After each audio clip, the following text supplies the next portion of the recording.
व्यावसायिक शिक्षा एवं कौशल विकास विभाग उत्तर प्रदेश, व्यवसाय ड्राफ्टमैन मैकेनिकल, विषय ट्रेड थ्योरी। आज का प्रसंग लाइंस।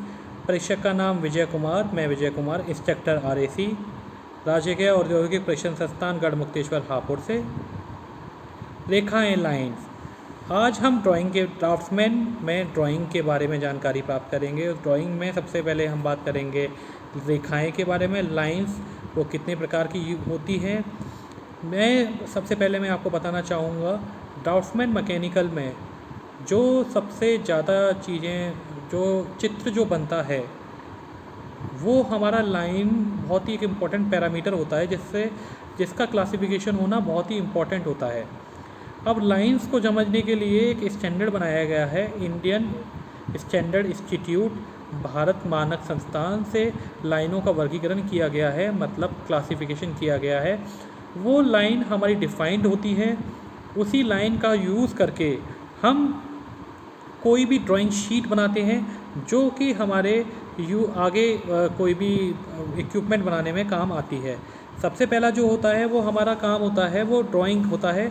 जैसे कोई भी हमें चीज़ बनानी है, तो सबसे पहले हम उसका क्या बनाएंगे, ड्राइंग बनाएंगे। ड्राइंग को बनाने के लिए हमें क्या खींचनी पड़ेंगी, लाइंस खींचनी पड़ेंगी, रेखाएं खींचनी पड़ेंगी। कुछ टेढ़ी हो सकती हैं, कुछ सीधी हो सकती हैं, कुछ गोल हो सकती हैं। तो जो हमारी जो सीधी और टेढ़ी जो लाइनें हैं, वो उनका वर्गीकरण अलग तरीके से होता है। तो इसके बारे में जानकारी के जैसे मैं पहले भी आपको बता रहा था, ड्राइंग को बनाने के लिए रेखाओं का प्रयोग किया जाता है। किंतु इंजीनियरिंग में ड्राइंग बनाने के लिए जिन विभिन्न प्रकारों की रेखाओं का उपयोग किया जाता है, वे सभी दिशाएं भारतीय मानक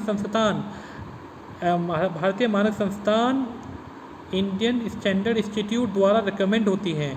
ये रिकमेंडेशन हमारा यूनिवर्सल होता है, जो कि हम हर शीट में फॉलो करते हैं।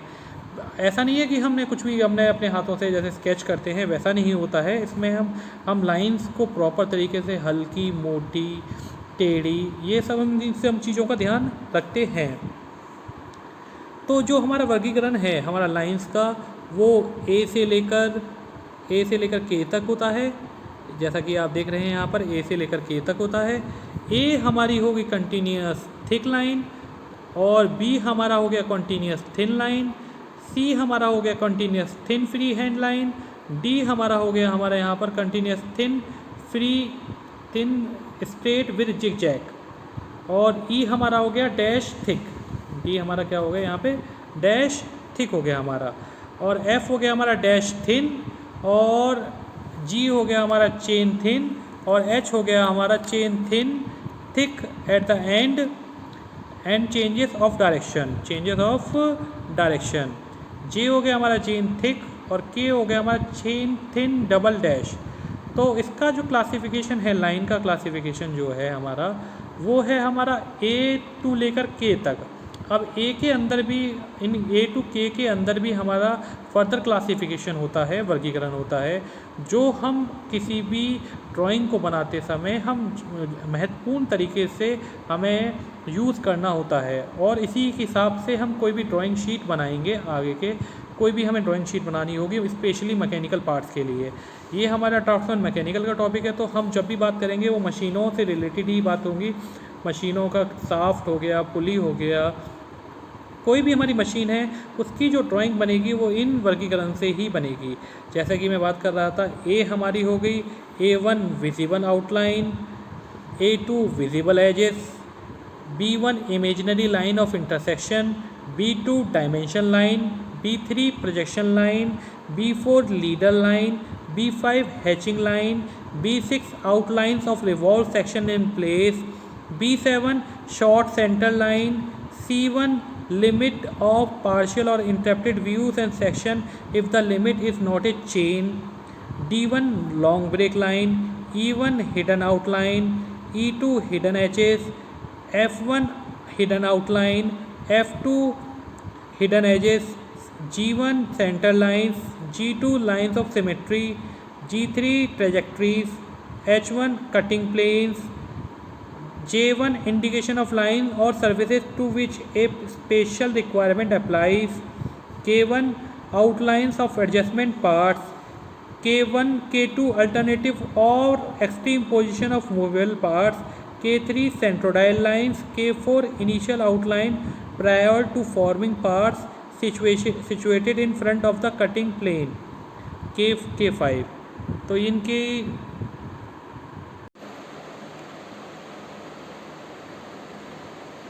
K लाइन होती है K1 outline of adjacent part, K2 alternative of extreme position of movable part, K3 centrodile lines, K4 initial outlines in prior to forming, K5 parts situated in front of the cutting plane। रेखाओं की मोटाई का चयन drawing के प्रकार तथा नाप के अनुसार 0.18, 0.25, 0.35, 0.5, 0.7, 1, 1.4 तथा 2 मिलीमीटर की पारस में किया जाता है। एक ड्राफ्टमैन द्वारा 0.5 मिलीमीटर पारस की रेखाओं के अधिक उपयोग किया जाता है। नीचे दिए गए चित्र में 0.5 की पारस वाली विभिन्न रेखाओं को मिलीमीटर में दर्शाया गया है। ए जो हमारी कंटिन्यूस थिक लाइन है वो है 0.5 mm की। बी कंटिन्यूस थिन लाइन है जो कि हमारी 0.2 लाइन है। इसका वर्गीकरण जो किया गया है वो A to J करा गया है। जो इसका वर्गीकरण है जो हम पहले डिस्कस कर चुके हैं, ए जो हम यहाँ पे देख रहे हैं, ए हमारा हो गया continuous thick, B continuous thin, C हमारा हो गया continuous thin free hand, D हो गया हमारा continuous thin straight with zigzag, E हमारा डैश थिक, एफ हमारा डैश थिन, जी हमारा चेन थिन, एच हमारा chain thin thick at end changes of direction, J हमारा चेन थिक हो गया। इसी का जो हमारा माप होता है, जैसा कि ये यहाँ पर देख रहे हैं कंटिन्यूस, वो 0.5 का होता है। बी हमारा हो गया 0.2 का हो गया, सी हमारा हो गया 0.2 का हो गया, डी हमारा हो गया जो हो गया वो 0.2 का हो गया, ई हमारा 0.3 का हो गया, एफ हमारा 0.2 का हो गया, जी हमारा 0.2 का हो गया, एच हमारा 0.3 का हो गया, आई हमारा 0.5 का हो गया और जे हमारा 0.2 हो गया। ये हमारी रेखाओं के प्रकार और उनकी माप है जो हम ड्राइंग पेंसिल से बनाने की कोशिश करेंगे अपनी ड्राइंग में बनाने के लिए। अब हमारी रेखाओं के प्रकार कितने प्रकार के होते हैं? भारतीय मानक इंडियन स्टैंडर्ड के अनुसार 10 रेखाओं को इंजीनियरिंग ड्राइंग में उपयोग किया जाता है, जिनमें प्रथम प्रकार की रेखाएं ए से डी प्रकार की होती हैं जो कंटिन्यूस मोटी या पतली होती हैं। ए सबसे बड़ा मतलब कि हमारे तो कंटिन्यूस मोटी होगी, ये थिक या थिन, मोटी मतलब थिक और पतली मतलब थिन, और कंटिन्यूस जो लगातार हमारी चल रही है वो कितने प्रकार की होती हैं? ए से लेकर डी प्रकार की होती हैं। अब पहला हमारा हो गया ए, बाहरी रेखा आउटलाइन, जो बाहर से हमारी जो यूज़ होती है वो हो गई हमारी बाहरी रेखा। जैसा कि मैं आपको दिखाता हूँ यहाँ पर फिगर के माध्यम से कि जैसे बाहरी रेखा, जैसे ये बाहरी रेखा होगी, ये होगी हमारी बाहरी रेखा आउटलाइन ए प्रकार की। इसका उपयोग दर्शाती बाहरी रेखाएं, जो इसका उपयोग होता है वो हमारा बाहरी रेखाओं के लिए होता है। विजिबल आउटलाइन तथा किनारे एडजेसेंट को बनाने में भारतीय मानक अनुसार के 10 प्रकार की रेखाओं को इंजीनियरिंग ड्राइंग में उपयोग किया जाता है, जिसमें 4 प्रथम रेखाएं होती हैं ए से डी प्रकार की, कंटिन्यूस मोटी व पतली होती हैं। ए बाहरी रेखा आउटलाइन ए प्रकार की, इसका उपयोग दर्शाती बाहरी रेखाएं विजिबल आउटलाइन तथा किनारे एजेस को बनाने में किया जाता है। इन्हें वास्तु रेखा ऑब्जेक्ट लाइन भी कहते हैं। डायमेंशन लाइन भी विभिन्न प्रकार की होती हैं। मेनली जो हमारा काम होता है, ये देखिए डायमेंशन लाइन B1 प्रकार की, यहाँ पर मैं आपको चित्र में दिखाना चाहूँगा।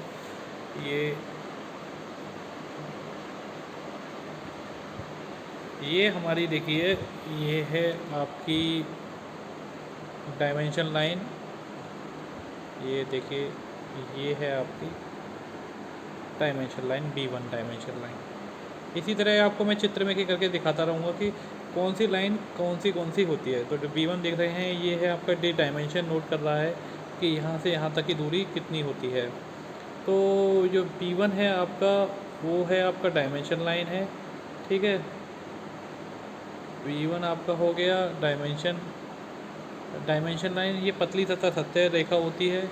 इनके दोनों छोरों पर एक्सटेंशन रेखा का स्पर्श होते हुए एरोहेड बनाया जाता है। इसी प्रकार की रेखाओं का उपयोग ड्राइंग बनाने में किया जाता है।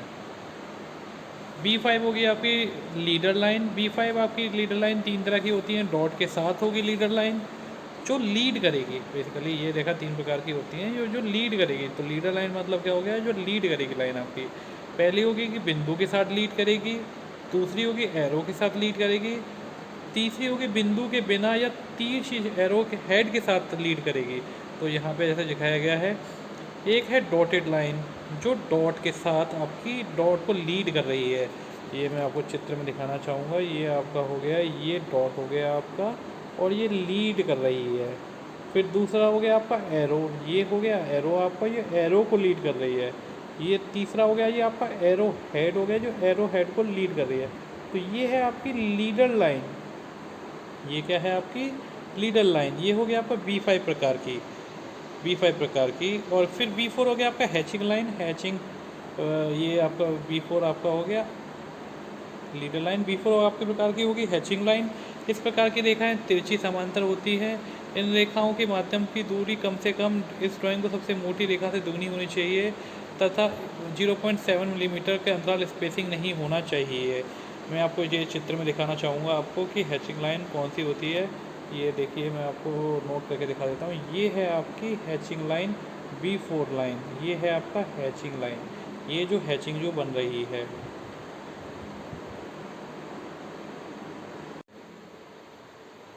आकृति से पूर्व की प्रारंभिक रेखा, जैसे देख रहे हैं आप कि K5 मतलब आपकी रेखा जो है वो पहली थी। उसके बाद जो पीस बन गया है वो सॉलिड डॉटेड लाइन में दिखाया गया है।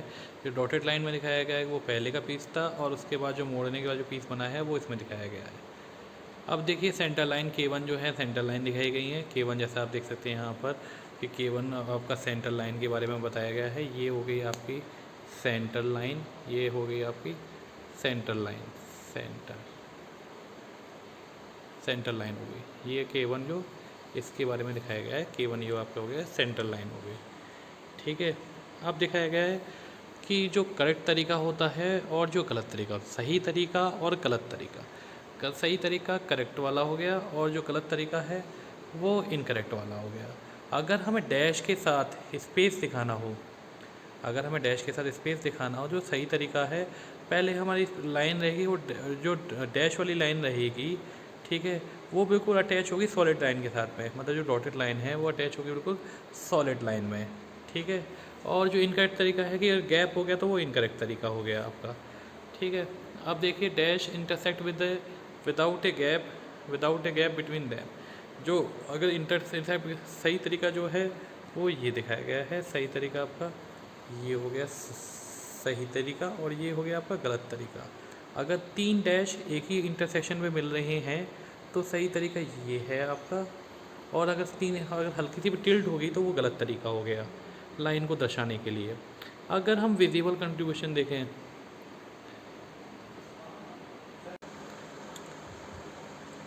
जब 3 डैशेस मीट करेंगे इंटरसेक्शन पे, वो जो सही तरीका है वो ये सही तरीका है, और ये गलत तरीका है। और जब कोई visible line arc begin with space, जैसे ये विजिबल है और ये स्पेस से जब आर्क से होगा ऐसे कंटिन्यूशन होगा, तो इस तरीके से सही तरीका ये है, और ये गलत तरीका है। Invisible arc begin with dash, अगर इनविजिबल आर्क है अगर डैश से होगी तो सही तरीका ये है, और गलत तरीका ये है। स्मॉल आर्क जो है वो सॉलिड से बनी जाएंगी। जो छोटी आर्क है, ये छोटी वाली जो आर्क है वो सॉलिड से बनाई जाएगी। ये छोटी आर्क जो सॉलिड से बनाई जाएगी। अगर 2 आर्क एक ही टेंजेंसी पे मीट कर रही हैं तो सही तरीका ये है, और गलत तरीका ये है। और अगर axis line start end with a longer dash, तो सही तरीका ये है आपका, गलत तरीका ये है। 2 एक्सेस इंटरसेक्ट कर रही हैं लॉन्ग डैशेस के साथ, तो सही तरीका ये है आपका, और गलत तरीका ये है। अगर हिडन लाइन की टेक्निक देखें तो दो हिडन लाइन जो मिल रही हैं वो कॉर्नर पे इस तरह से टच होंगी। अगर हिडन लाइन इंटरसेक्ट कर रही हैं सॉलिड तरीके से, वो इस तरह दिखाया जाएगा। ये है हिडन लाइन तरीके का दिखाने का तरीका। अब आगे देखते हैं, अगर 2 एक्सेस लॉन्गर डैश के साथ मिल रही हैं तो सही तरीका ये है, और गलत तरीका वो उसमें दिखाया गया है।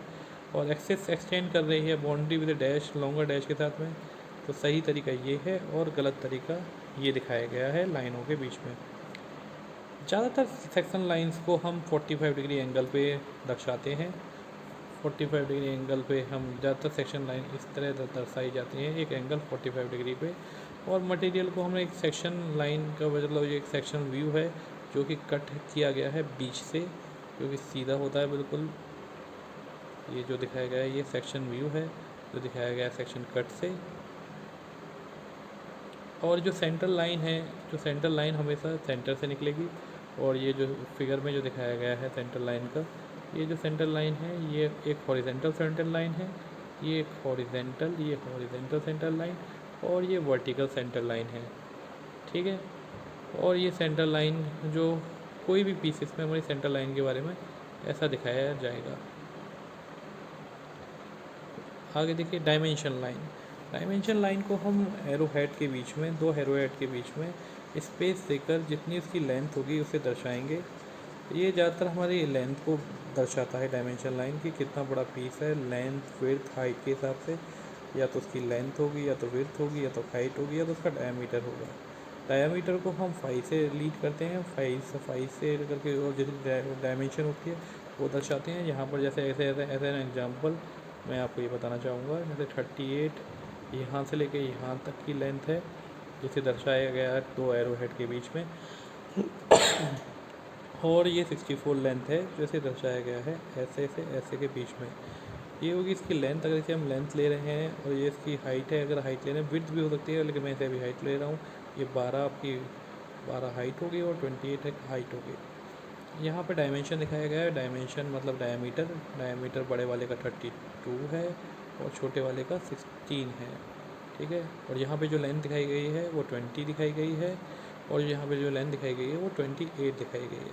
ये डायमेंशन दिखाने का तरीका होता है किसी भी पार्ट का, किसी भी सेक्शन व्यूज़ का, जो कितना बड़ा पीस है और कितना बड़ा पीस नहीं है। एक्सटेंशन लाइन किसी भी पीस में, मतलब किसी भी पीस में अगर हमें कोई चीज़ बढ़ा के दिखानी होती है, जैसे ये पीस है जो कि हमारा विजिबल है, विजिबल दिख रहे हैं यहाँ पे, ये विजिबल लाइन है। और जो हम इसे एक्सटेंड कर देंगे तो ये एक्सटेंशन लाइन यूज़ होती है डायमेंशन को दिखाने के लिए कि डायमेंशन है हमारी कितनी, कि 38 है, 64 है। ये पिक्चर में जैसा कि देख सकते हैं आप, यहाँ पर आपको दर्शाया गया है कि ये फिगर है आपकी, इसका जो एक्सटेंशन है वो एक्सटेंशन ये लाइन है, जो डायमेंशन है वो 38 है और जो डायमेंशन दिखाया गया है वो 64 है, ठीक है। तो ये वो एक्सटेंशन लाइन किसी भी पीसेस को, सेक्शन व्यूज़ को देखने के लिए हम उसे एक्सटेंड कर देंगे। एक्सटेंड करने के बाद वो उसका सरफेस में आगे बढ़ जाएगी। इसके बाद वो दिखाया गया है एक एंगल पे 3 और 24। एक्सटेंशन लाइन को दिखाने का तो यही तरीका होता है। और धन्यवाद। मैं ये लाइन के बारे की जानकारी देने के लिए मैं धन्यवाद करता हूँ। धन्यवाद। मैं आपका धन्यवाद करना चाहूँगा इस स्लाइड के लिए। मैं योगी जी आदित्यनाथ जी, माननीय मुख्यमंत्री उत्तर प्रदेश जी का धन्यवाद करना चाहूँगा जिन्होंने ये हमें प्रेरणा दी है। मैं प्रेरणा देने के लिए कपिल देव अग्रवाल जी, माननीय राज्य मंत्री व्यावसायिक शिक्षा एवं कौशल विकास विभाग उत्तर प्रदेश को धन्यवाद करना चाहूँगा। और जो मार्गदर्शन श्रीमती एस राधा चौहान जी ने दिया है उनके लिए भी मैं धन्यवाद देना चाहूँगा। श्री कुशल शुल्क, श्री हरिकिशोर चौरसैया जो विशेष सचिव हैं हमारे, उनके लिए मैं धन्यवाद कहना चाहूँगा।